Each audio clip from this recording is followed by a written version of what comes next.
Assalamualaikum warahmatullahi wabarakatuh.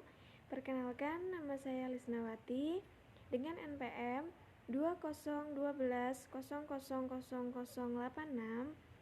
dari Fakultas Hukum Uniska Kediri, kelas 2A2. Di sini saya akan menjelaskan mengenai apa saja prinsip-prinsip HAM dan berikut penjelasan serta contohnya. Kesetaraan atau equality. Konsep kesetaraan menekankan penghargaan terhadap martabat seluruh insan manusia. Manusia dilahirkan setara. Hal ini diakui dalam Deklarasi Universal HAM tahun 1948. Contohnya, seseorang yang berasal dari posisi yang berbeda tetapi diberlakukan sama. Jika perlakuan sama ini terus diberlakukan, maka perbedaan ini akan menjadi terus-menerus walaupun standar HAM telah ditingkatkan. Untuk itulah, penting untuk mengambil langkah selanjutnya guna mencapai kesetaraan dengan catatan tindakan afirmatif ini hanya dapat digunakan di dalam satu ukuran hingga kesetaraan itu dicapai. Jika kesetaraan telah dicapai, maka tindakan afirmatif tidak dibenarkan lagi. Yang kedua yaitu universal. HAM harus diberikan kepada semua orang tanpa pengecualian dan tanpa diskriminasi. Alasan mengapa semua orang berhak atas pemenuhan HAM adalah karena mereka manusia. Contohnya, setiap masyarakat berhak untuk mendapatkan perlindungan hukum secara sah. Setiap masyarakat berhak untuk mendapatkan perlindungan hukum siapapun dia, tidak terlepas siapa orangnya, apakah pejabat atau bukan, atau tentang agamanya. Semua orang yang ada di dunia, terutama di Indonesia, berhak untuk mendapatkan pengakuan dan perlindungan di depan mata hukum. Yang ketiga, melekat atau inalienable. Pemahaman prinsip ini adalah hak yang tidak bisa dipindahkan, tidak bisa dirampas, atau dipertukarkan dengan hal tertentu, agar hak-hak tersebut bisa diperkecualikan. Hak-hak individu tidak dapat direnggut, dilepaskan, dan dipindahkan. Contohnya, hak yang dimiliki individu tidak dapat dicabut, diserahkan, atau dipindahkan. Namun demikian tidak berarti HAM tidak dapat dibatasi atau dikurangi. Hal ini dapat dilakukan oleh pemerintah dengan alasan tertentu, misalnya keamanan nasional. Yang keempat, indivisibility atau tidak dapat dipisah-pisahkan.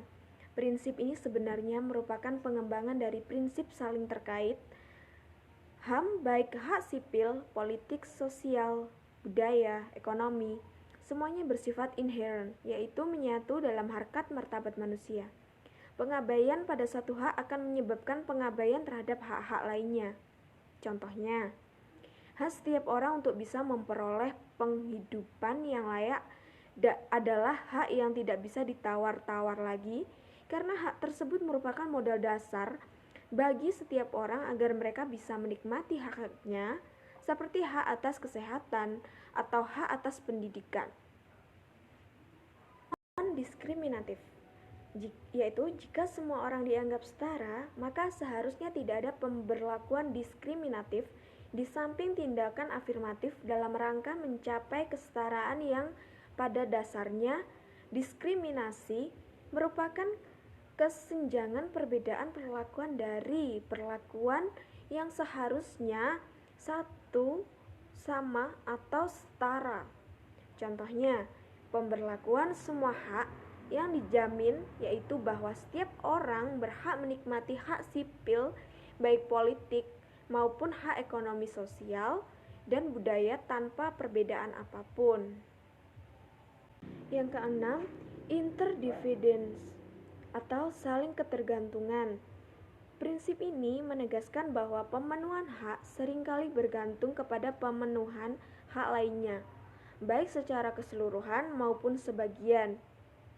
Contohnya, tidak seorang pun dapat diingkari hak asasinya karena alasan faktor eksternal seperti ras, warna kulit, bahasa, agama, politik, dan pandangan lain, asal nasionalitas atau sosial, kepemilikan, kelahiran, atau status lain. HAM harus dijamin bebas dari segala bentuk diskriminasi baik yang sengaja ditunjukkan bagi kelompok tertentu atau purpose discrimination atau diskriminasi yang diakibatkan oleh kebijakan tertentu. Dan yang terakhir, ketujuh, yaitu human dignity atau martabat manusia.